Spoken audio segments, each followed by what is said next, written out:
കിഫയുടെ കീഴിൽ വണ്ടിപ്പെരിയാർ കേന്ദ്രമായി പ്രവർത്തിച്ചു വരുന്ന ഹരിത കർഷക സംഘത്തിന്റെ 2024-25 വർഷത്തെ വാർഷിക പൊതുയോഗവും വിവിധ വ്യക്തികളെ ആദരിക്കൽ ചടങ്ങും നടന്നു. അഴുത ബ്ലോക്ക് പഞ്ചായത്ത് അംഗം ഷാജി പൈനാടത്ത് വാർഷിക പൊതുയോഗം ഉദ്ഘാടനം ചെയ്തു.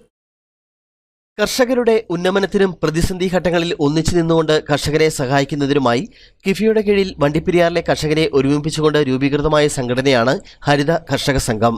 സംഘത്തിന്റെ 2024-25 വാർഷിക പൊതുയോഗവും വിവിധ വ്യക്തികളെ ആദരിക്കൽ ചടങ്ങുമാണ് വണ്ടിപ്പെരിയാർ 63-ാം മൈലിൽ നടന്നത്.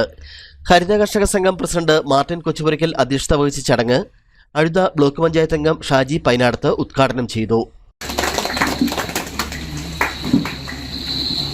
സംഘത്തിലെ അംഗങ്ങളുടെ സ്നേഹബന്ധം ഊട്ടിയുറപ്പിക്കുന്നതിനും കൃഷിക്കാരുടെ പൊതുവായിട്ടുള്ള കാര്യങ്ങൾക്കൊക്കെ ഒന്നിച്ചു നിന്നുകൊണ്ട് ഈ പ്രദേശത്തെ കൃഷിക്കാരെ സഹായിക്കുന്നതിന് വേണ്ടിയിട്ട് നിലകൊള്ളുക എന്നുള്ളതാണ് ഈ സംഘത്തിന്റെ രൂപീകരണത്തിന്റെ ലക്ഷ്യം.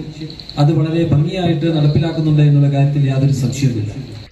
UDF പീരുമേട് മണ്ഡലം കൺവീനർ ആന്റണി ആലഞ്ചേരി മുഖ്യ പ്രഭാഷണം നടത്തി. സംഘം സെക്രട്ടറി ഷാജൻ വാർഷിക റിപ്പോർട്ട് അവതരിപ്പിച്ചു. തുടർന്ന് ഹരിത കർഷക സംഘത്തിലെ മുതിർന്ന പൗരന്മാരെയും കഴിഞ്ഞ SSLC+2 പരീക്ഷകളിൽ ഉന്നത വിജയം കൈവരിച്ച കുട്ടികളെയും മൊമെന്റോ നൽകി ആദരിച്ചു.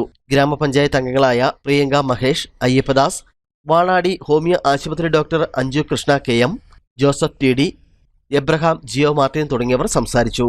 News bureau, Vandiperiyar.